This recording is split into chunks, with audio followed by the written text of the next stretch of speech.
Mayong buntag, tanaw na to ang project ni Lolo diri sa bukid. So may laing gyud imong syudad diri always ta sa bukid. Lo, what are you doing, Lo? Tagono na mo yan, Lo. Ano yung purpose ng kahoy?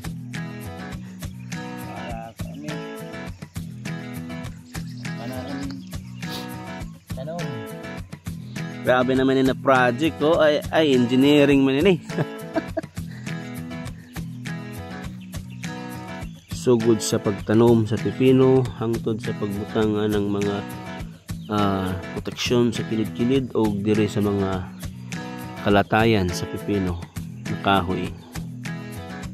Nawon unsa ka nindot kataas na panahon o effort ang ihatag ni Lolo sa iyang mga pinangga na pananom inubanan sa gugma.